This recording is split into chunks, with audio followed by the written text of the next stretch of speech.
Vamos a hacer una introducción a lo que es este tema que yo creo que es importante. No se le presta demasiada atención, pero estamos entrando en una época diferente que algunos han llamado tecnomedicina y que tiene mucho efecto en la atención primaria y también en el propio proceso del generalismo. Bueno, vamos a hablar de tecnomedicina, también de la pasión por la estandarización y la calidad. Tendremos que referirnos a la complejidad para luego ya aterrizar en una conceptualización de la atención primaria y también de la necesaria planificación del especialismo, para concluir con una reflexión sobre el profesionalismo como elemento fundamental de las alternativas a estos problemas que plantea la tecnomedicina. Bueno, vamos allá. El primer punto, la tecnomedicina, es un cambio nuclear en la forma de trabajo que ahora vamos a quizás intentar definir de manera sencilla. Proviene de un fenómeno que es muy conocido, que es la expansión de la ciencia y la técnica médicas. Y bueno, pues es obvio, ha habido un desarrollo del conocimiento y de su aplicación en innovaciones que ha sido exponencial y prodigioso. Pero el modelo de desarrollo es un modelo reduccionista, típico de las ciencias naturales. Se delimita un fenómeno, se recorta y se analiza en profundidad. En este momento la veis un poquito mejor, Ahí está, ¿sí, Mm, verdad? algo mejor, ¿no? Algo mejor. Muchas gracias, doctor. Muy Es amable. que no me está funcionando bien la pantalla completa, pero bueno, vamos a intentar seguir así, ¿de acuerdo? ¿Vale? Bueno, pues pero como venía diciendo, se acumula el conocimiento a través de este modelo de desarrollo que es reduccionista y entonces lo que hacemos es hipertrofiar el músculo del análisis, que no se equilibra con el de síntesis, de manera que prevalece una visión disgregada de la realidad.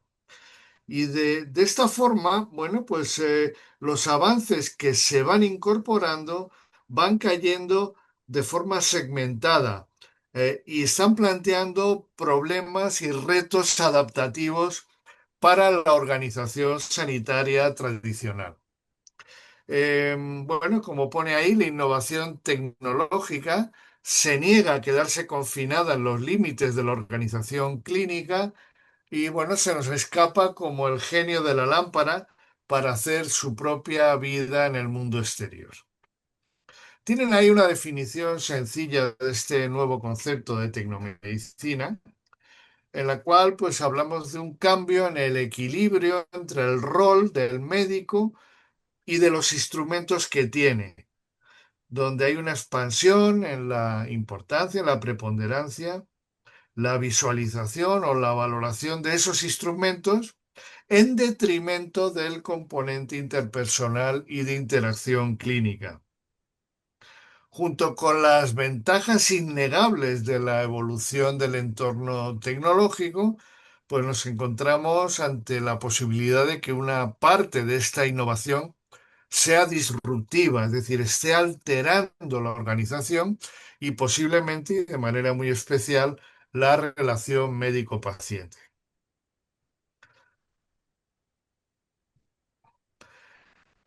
Curiosamente, la tecnomedicina no es habitualmente percibida como amenaza. No lo es porque, por una parte, hay una parte o un grupo importante de profesionales que, bueno, pues que tienen una visión focalizada en túnel, en donde la efectividad se analiza para cada problema, para cada medicamento, tecnología o proceso singular. Hay otros colegas que son incapaces de entender la siguiente paradoja, que puede existir excelentes procedimientos pero mediocre medicina. Y finalmente hay mentes más simples aún que consideran que la buena medicina es el sumatorio de excelentes procedimientos. En ese sentido, pues ven ustedes en el gráfico el crecimiento exponencial, por ejemplo, de la literatura científica, lo que hace que la innovación sea inabarcable, incontrolable. Y eso está llevando un proceso que es el que quería poner de forma especial encima de la mesa, que es la subespecialización de la medicina. Algunos le llaman superespecialización, pero en realidad es una subespecialización. Tiene una ventaja, obviamente. Cuando yo me subespecializo, ese universo tan grande, esa cantidad de literatura, de técnicas, de procedimiento, se encoge, se hace más manejable. Y por lo tanto, bueno, pues es una forma de limitar los problemas o la ansiedad que me puede producir en un momento determinado. Por lo tanto, bueno, pues nos encontramos que una forma de abordar esa expansión del conocimiento es la subespecialización. Sin embargo, no debemos dar por descontado que toda la expansión de ese universo de conocimiento y tecnología es positiva. Tenemos estos problemas cuantitativos, es decir, de la magnitud de tareas que tenemos que coordinar, pero también tenemos problemas cualitativos. Por ejemplo, ahí tienen algunas referencias interesantes: calidad deficiente y falta de reproductibilidad de la investigación, incluso de mala ciencia, pulsión de publicación, agravada por la nueva industria de las revistas depredadoras, y luego una práctica clínica a nivel global que va teniendo efectividad decreciente y costes crecientes. Todo esto reduce la efectividad y genera riesgos de sostenibilidad. Pero además, la propia organización clínica y de la medicina no es capaz de absorber esta transformación tan turbulenta que altera muchos de los postulados en los cuales hemos basado nuestra tarea. ¿Cómo hacemos para barajar ese volumen de conocimiento y trasladarlo a las competencias clínicas? Bueno, hay que partir de lo siguiente. Es un reto formidable. Ante un paciente concreto, el médico clínico no sabe si él ignora algo o si es la medicina la que no tiene respuestas. Y esto produce una enorme ansiedad y empuja a esa alternativa de escapar a un territorio más pequeño, un segmento, un aparato, órgano, sistema. De ahí viene este concepto que hemos introducido antes de la subespecialización. Incluso puede ir más lejos. Puede ocurrir que un procedimiento, una técnica, pues requiera tal nivel de pericia que, bueno, pues que obligue a una dedicación casi completa, de manera que el profesional médico empieza a transmutarse en tecnólogo del conocimiento, como diría Peter Drucker. Por lo tanto, bueno, nos encontramos la tecnomedicina como una innovación que tiene muchos componentes disruptivos. Curiosamente, en la literatura empresarial, la disrupción no tiene mala prensa. Tiene un contenido positivo porque significa que una institución o un sistema se deshace de conocimientos o productos antiguos que suelen ser más caros y de menor calidad, e incorporan pues nuevos productos.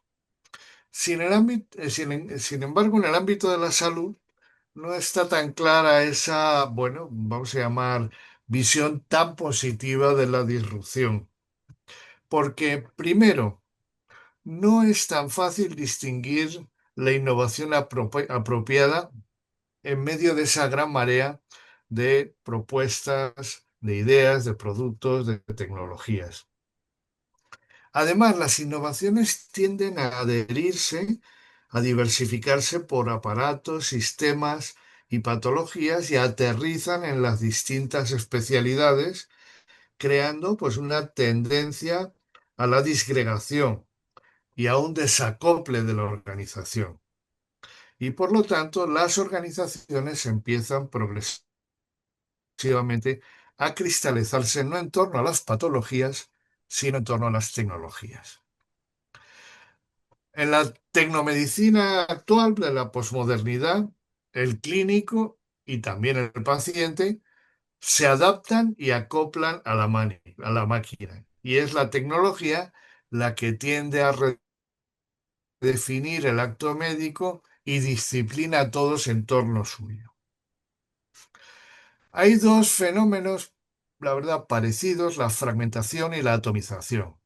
La fragmentación existencial la definimos aquí como un desajuste en las actuaciones clínicas ante un paciente por la participación no coordinada, no articulada de distintas especialidades o subespecialidades en el diagnóstico, en el tratamiento, en los cuidados. Y el resultado es una pérdida de efectividad, un incremento de costes, mayores incomodidades y molestias para el paciente y mayores riesgos de seguridad. La atomización sería, digamos, una degeneración de ese patrón de fragmentación, una exageración. Sería una alteración disfuncional de los procesos clínicos por la cual los procedimientos y tecnologías abandonan su papel instrumental, se rebelan y modifican la relación de los servicios de salud con los pacientes por el lado de la oferta y por el lado de la demanda. Por el lado de la oferta, porque se publicitan como los verdaderos atractores de la demanda. Y por el lado de la demanda, porque en un mundo cada vez más consumista y muy influido por la fascinación tecnológica, esa manera de funcionar seduce a los clientes y atrae a los usuarios. Bueno, por lo tanto, nos encontramos quizás en un universo, ven ustedes aquí en este panel el esquema de las especialidades que tenemos ahora mismo en España, cerca de 50, y bueno, pues con las enormes dificultades que conlleva para coordinar las especializaciones. Pero bueno, pues es posible que además de estas 50 especialidades, ya estén operando de manera informal unas 200 subespecialidades. En ese sentido, pues os pongo un ejemplo para entender cuál es el problema de, digamos, de la fragmentación asistencial. Ese caso que tienen en pantalla, mujer de 79 años, con una EPOC, una diabetes 2, osteoporosis, hipertensión arterial y artrosis.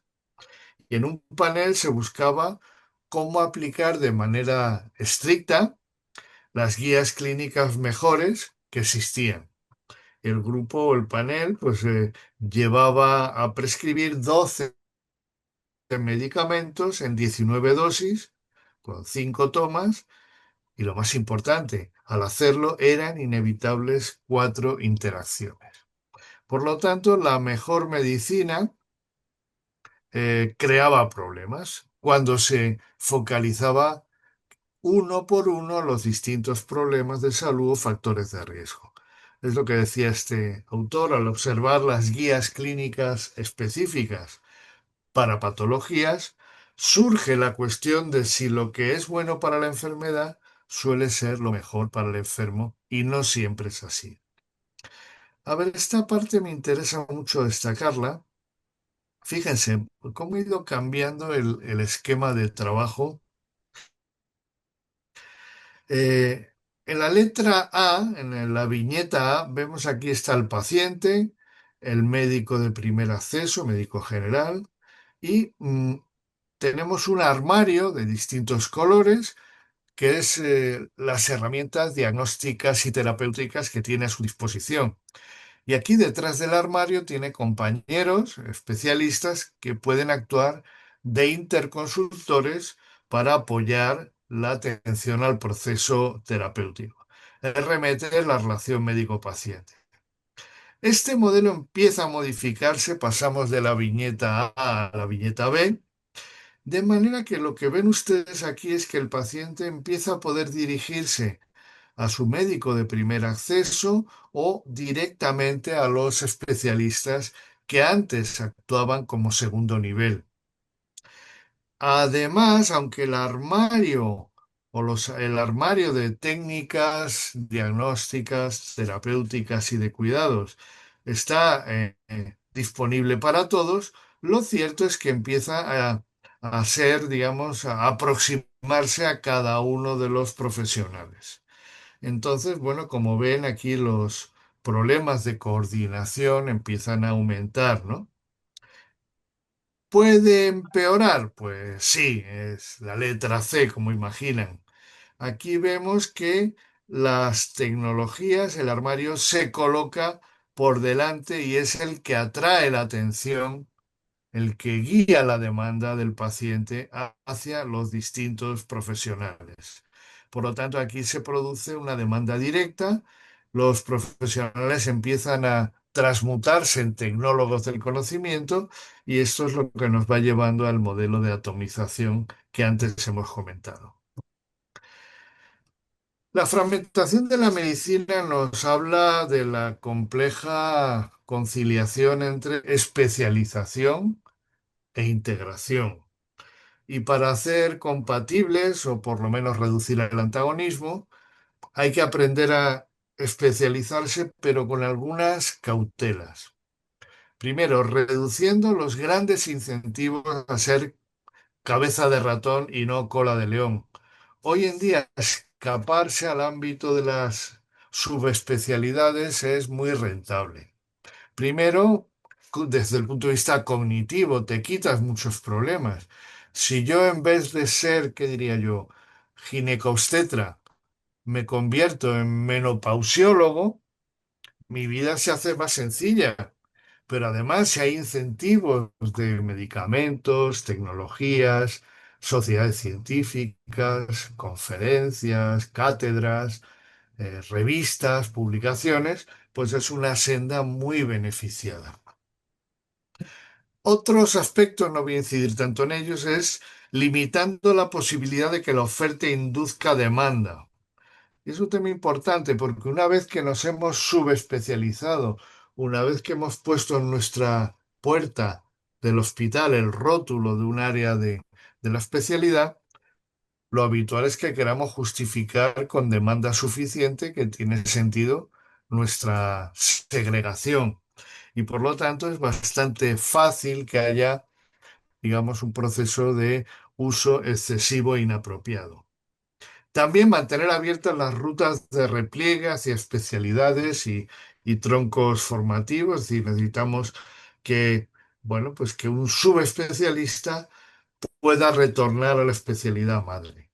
Y también incluso pasarelas interespecialidades para recircular competencias y talentos, especialmente porque en los 10, 20 años que tenemos por delante, la tecnología va a modificar mucho los contornos de algunas especialidades. Para enfrentar el otro proceso, la atomización, quizás debemos trabajar en estos dos frentes. Por un lado, proteger a los pacientes más vulnerables, que son las personas frágiles, la gente mayor o los que tienen pluripatología o múltiples comorbilidades. Y lo podemos hacer de tres maneras. La primera, potenciando la atención primaria, las estrategias de atención a la cronicidad y los cuidados paliativos. En el hospital, potenciar el papel de la medicina interna y la geriatría para racionalizar el cuidado a los enfermos frágiles ingresados. Y finalmente, necesitamos focalizar nuestra atención en las personas mayores que están en residencias, las personas institucionalizadas o que están inmovilizadas en sus casas. Estrategias centradas en la calidad de vida en la limitación de la obstinación terapéutica y evitando la medicina descoordinada y atolondrada. Por lo tanto, proteger a los más vulnerables es la primera estrategia y la segunda, planificar y ordenar esa subespecialización, esa alta especialización. ¿Qué cartera conviene al interés general? ¿Conviene que lo haga un hospital o que lo coordinen varios hospitales? ¿Cómo se planifica, cómo se ubica, cómo se desarrolla la alta especialización y, muy en especial, cómo se financia y cómo se gestiona?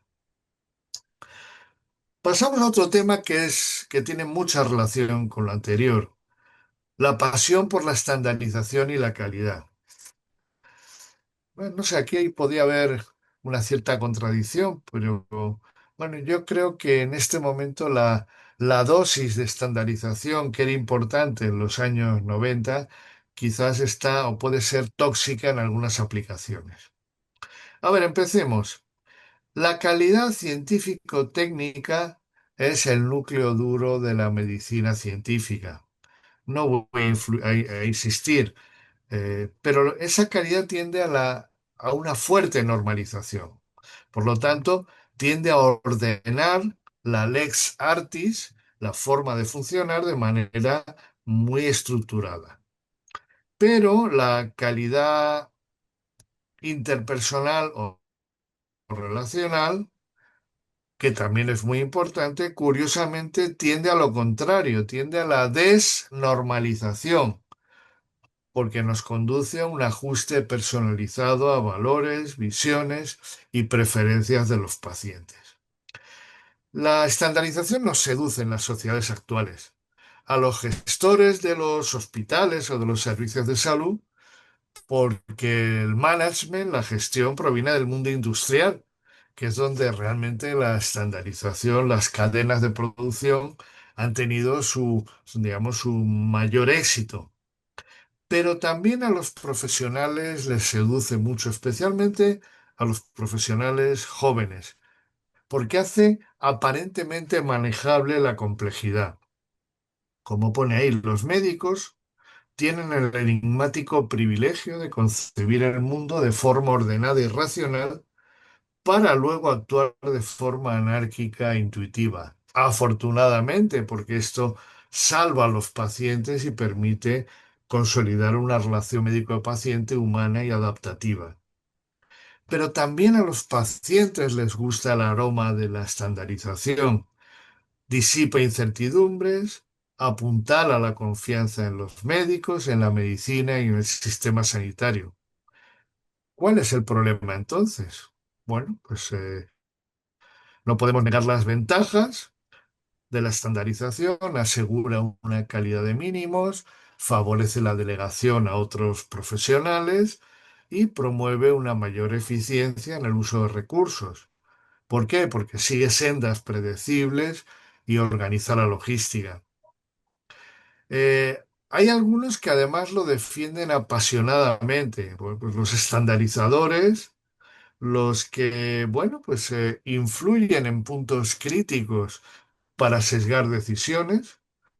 Nos preocupa ahora mucho las guías clínicas que están muy influidas por empresas comerciales o del medicamento y por lo tanto, pues en la medida en la cual se influye en una guía, se influye brutalmente en la praxis profesional. Y bueno, también la añoran quienes aparentan control de las organizaciones. Pero siendo esto verdad, la estandarización no siempre funciona. ¿Por qué? Porque no existen sistemas inteligentes a prueba de fallos. En las organizaciones complejas adaptativas, de las que hablaremos luego, bueno, pues lo habitual es que los procesos no funcionen como está previsto. Y aunque yo que sé, aunque los sistemas complejos ejecutan adaptaciones automáticas, no siempre son correctas. Cuando tenemos mucha espera en atención primaria, pues de pronto empieza la gente a usar las urgencias de los hospitales. El sistema se adapta, pero eso no significa que sea una adaptación virtuosa. En este gráfico tomado y modificado de Stacy, un teórico de la teoría del caos, podemos observar, bueno, que hay dos ejes que guían la evaluación de la práctica clínica. Por un lado está la certidumbre e incertidumbre en el eje de abscisas, es decir, el núcleo, el origen de ordenadas es donde tenemos la máxima certidumbre, la máxima evidencia de una acción, y según nos alejamos aparece cada vez más incertidumbre. Y en el eje de ordenadas tenemos en el núcleo duro el consenso, es decir, una práctica que todos consideramos válida, y según nos alejamos va habiendo más disenso, más divergencia de lo que llaman lex artis. Aquí vemos la frontera del caos que nos separa lo que sabemos de lo que ignoramos, separa el orden del desorden. Y bueno, pues en esa frontera del caos aparece el nuevo conocimiento. Puede ser un profesionalismo científico, es decir, una investigación que muestra algo y que hay que formar y difundir para que se aplique, o puede ser un profesionalismo pragmático, donde hay más consenso que evidencia. Ahí la medicina basada en la evidencia cuestiona y confirma si lo que hacemos porque creemos que funciona, realmente funciona o no. En el núcleo duro domina la estandarización, es decir, la delegación, la automatización y la aplicación de instrumentos gestores industriales. Sin embargo, entre la frontera del caos y la estandarización tenemos un territorio donde domina el profesionalismo que ha de alguna manera, lidiar con la incertidumbre que tenemos en el manejo de la práctica clínica. Otra manera de verlo es esta. El médico clínico es un broker intermediario entre la ciencia y la técnica existente, los recursos disponibles localmente y las expectativas y preferencias del paciente. Por lo tanto, entre necesidad, oferta y demanda. De ahí que la medicina se considera más un arte que una ciencia, y la práctica clínica es una intermediación y ajuste entre ciencia, recursos y preferencias, entre necesidad, oferta y demanda.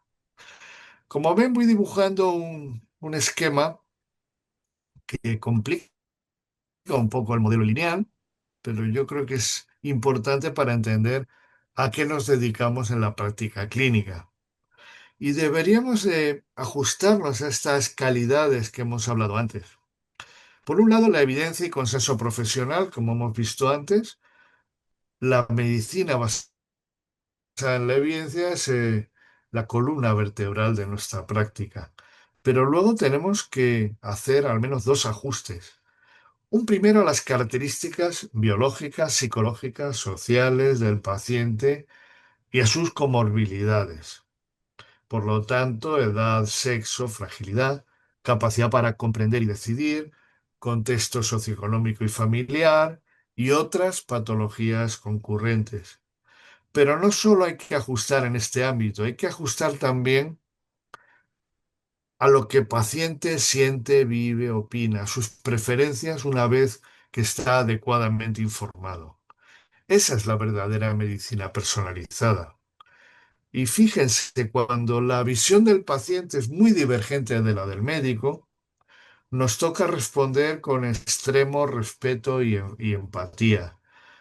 Puede ser que nos toque pues, una persona que no quiera transfusiones por su propia religión, y no puede haber nada más lejano con nuestras convicciones, creencias y lo que sería la conveniencia clínica, pero tenemos que aceptar, por el principio de autonomía del paciente, su decisión.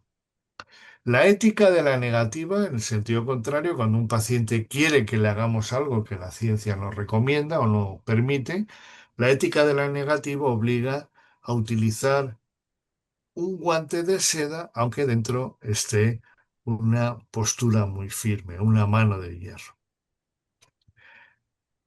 Avanzamos un poquito más y ahora vamos un poco más lejos. Me van a permitir que por lo menos haga una pequeña referencia a la complejidad, que es la forma de entender, en el fondo, por qué es tan difícil trabajar linealmente en el ámbito de salud. Hablamos habitualmente de caos y complejidad.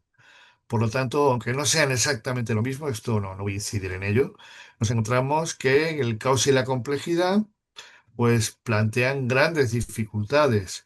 Eh, Primero, para establecer, digamos, cursos de acción que no eran previstos, o bien cuando hay millones de interacciones.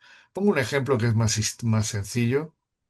Bueno, pues por ejemplo, cuando hay una epidemia viral en etapas tempranas, domina la teoría del caos, mientras que en las enfermedades crónicas como diabetes o obesidad hablamos más de complejidad. Quizás, bueno, aquí tiene una referencia de la literatura sobre la aplicación de las teorías de complejidad y caos a la sanidad, pero algunos de las enseñanzas de estas teorías las podemos resumir en estos puntos. Abandonar el mecanicismo y aprender a entender, incluso disfrutar de los sistemas complejos adaptativos. Abandonar la excesiva dominación de lo jerárquico y buscar en nuestras organizaciones configuraciones flexibles y cambiantes. Caos no es desorden, sino un orden complejo y no lineal. Incluso demasiado orden puede ser tan malo como un orden excesivo. Bueno, alguna más que quería comentar. Sí, importante. Sensibilidad a condiciones iniciales nos deberían de llevar a estar atentos ante ventanas de oportunidad. Importante también la no linealidad. No debemos despreciar cosas pequeñas que pueden tener consecuencias muy importantes. Bueno, son algunas de las reflexiones, tiene el artículo, y quizás más próxima a nuestra experiencia médica es el concepto de homeostasia, ¿no? Por lo tanto, pues nuestro organismo es un ejemplo de homeostasia, mantenemos una condición interna estable compensando los cambios del entorno. Bueno, y por lo tanto, bueno, por ejemplo, temperatura, alcalinidad, acidez, etcétera, serían ejemplos.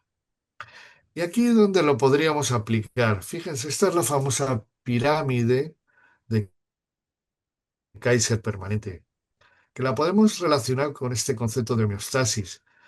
Cuando el paciente o cuando hablamos de una persona sana o que tiene problemas de salud leves, pues su homeostasis es potente o puede estar algo alterada y debemos de compensarla. Pero cuando estamos ante un caso de pacientes de alta complejidad, está muy alterada. Por lo tanto, pasa de lo que podríamos llamar complejidad a caos. Por lo tanto, pequeños cambios en una persona frágil pueden dar lugar a grandes consecuencias. Y lo que es más importante, la falta de homeostasia del paciente obliga a que sean los servicios sanitarios los que tengan la flexibilidad y la adaptabilidad que le falta y que no va a tener el paciente. Como reflexión final, el concepto de complejidad nos conduce a la necesidad de un juicio clínico independiente, sereno, integrador, reflexivo por parte de los profesionales. Porque la práctica clínica es un paradigma de complejidad. Las guías clínicas, o ahora que está de moda, los algoritmos de inteligencia artificial, pueden ser de utilidad, pero carecen del poder del juicio clínico sereno, reflexivo de un equipo médico experimentado.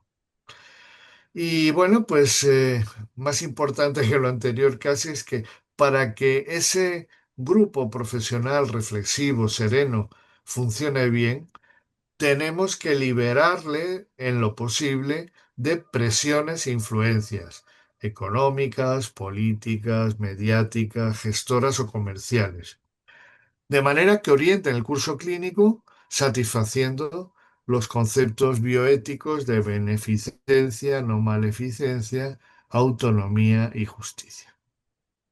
William Osler, un gran pensador de la medicina, dijo que la medicina es la ciencia de la incertidumbre y el arte de la probabilidad. Y por lo tanto, y en cierta manera también la artesanía de la compasión. Y este es un buen tema que nos permite ya centrar el último punto integrador, que es hablar de atención primaria y la planificación del especialismo. Para empezar, y no voy a entrar en este debate, no siempre tenemos claro qué es la atención primaria. Y de hecho, en un documento de la OPS, bueno, pues hablan de distintos enfoques, aunque quizás en términos más pragmáticos, cuando hablamos de práctica clínica, bueno, estamos hablando del primer nivel de atención que tiene una importancia fundamental para estructurar todo el edificio de atención a la salud. La atención primaria es la esencia del generalismo y lidera este modo de actuación en la relación médico-paciente. El generalismo, pues, utiliza una lente de gran angular para explorar la complejidad y sintetizar una respuesta puntual y provisional que permite una iteración diagnóstica y terapéutica que va consiguiendo el ajuste progresivo a la solución o a la mejora de un problema. Por lo tanto, es importante ese proceso iterativo y también la transversalidad que nos lleva pues, a que todo lo que le pasa al paciente es relevante. De cierta manera, no hay comorbilidad en sentido estricto. Y la intersectorialidad, porque tiene que ir aguas arriba a las causas de enfermedad y aguas abajo a las consecuencias. En contraste, el especialismo es una lente de zoom para establecer las causas de los problemas, clasificarlas, nominarlas, la nosología, y aplicar el conocimiento general al caso concreto que nos ocupa. Cuando yo digo que mi paciente, cuando predico que tiene una diabetes mellitus tipo 2, consigo aplicarle todo el acervo de conocimientos acumulados a ese paciente concreto. Y además, la experiencia de mi paciente concreto a través de la investigación puede incorporarlo a ese saber universal. No voy a entretenerme aquí porque no vamos bien de tiempo, pero que sepan que hay una reflexión también en marcha importante sobre distintos modos de actuación. El modo generalista, que es el que hemos estado hablando, el de los especialistas hospitalarios, el de las urgencias, fundamentalmente urgencias hospitalarias o emergencias, el modo de geriatría y paliativos, el modo de salud mental comunitaria y el modo de salud pública. Cada modo tiene una cosmología propia y aplicar un modo de práctica inapropiado puede ser tóxico para muchos pacientes. Me van a permitir que salte un poco esta presentación, pero sí quería venir a esta parte. La atención primaria lidera o debe liderar la integración clínica y organizativa. La integración clínica, bien sea actuando como puerta de entrada, gatekeeper ante problemas singulares de salud, bien sea actuando como, perdón por el símil futbolístico, como centrocampista, en condiciones crónicas y pluripatológicas que exigen al paciente ir y volver del generalista al especialista, o bien cuando un paciente tiene un problema de salud muy grave y singular, un cáncer, un infarto, etcétera, el, el generalista es el que ayuda al solista, a la especialidad principal en ese concierto que tienen que garantizar la mejora de salud del paciente. Pero no solo la integración clínica, es la integración organizativa, porque la prestación, la provisión de servicios implica integrar hospital, oficinas de farmacia, servicios sociales, escuelas, autoridades locales y estos protocolos organizativos son tan importantes como los protocolos clínicos. Miren, les pongo una imagen que a mí me preocupa especialmente. Es ese proceso que se ha producido por el cual, bueno, pues en los hospitales se va produciendo, digamos, una fuga hacia las subespecialidades. No me funciona el automatismo, pero según se van fugando hacia las subespecialidades, pues cada vez hay menos personal y bueno, pues es muy frecuente que las subespecialidades trabajen en tamaños subóptimos. Eh, Como verán, perdonad, a ver. Fíjense, esta es la evolución de los médicos de atención primaria en España por 1.000 habitantes. Prácticamente en un montón de años no se ha modificado el ratio. Sin embargo, en los médicos de hospital por 1.000 habitantes ha habido un incremento constante y muy apreciable. Y esto puede ser también por esa especie de secuestro interno al que me he referido antes. Tareas para cohabitar con la tecnomedicina. Poner al mercado tecnológico en su sitio, moderar el entusiasmo, guiar la investigación, guiar la innovación. Que los clínicos siempre estén en las primeras filas, especialmente los generalistas, pero también el hospital debe invertir en reorganizarse clínicamente. Debe haber un médico responsable del paciente en el hospital y debe haber pues nuevos cementos para la integración clínica, sistemas de información, logísticas, teleasistencia. La cultura clínica debe cambiarla. Antes me he referido a la ética de la negativa, conflictos de interés con clínicos y el papel de los Key Opinion Leaders. Combatir la tanatofobia clínica para frenar la obstinación terapéutica y este concepto de gestión clínica. Y fomentar cambios en la cultura ciudadana. Esto es mucho más difícil, pero en definitiva nuestras sociedades han medicalizado y medicamentalizado el malestar y esto genera una situación muy desfavorable. Como epílogo, y voy a también a cortar un poco, pues hablamos del rol del profesionalismo. El profesionalismo es una dimensión esencial. En general, los médicos y demás sanitarios atesoran un gran repositorio de compasión y buenos sentimientos. La gente lo sabe y lo valora, pero no es fácil ser un islote de grandeza moral en medio de sociedades crecientemente corruptas e indecentes.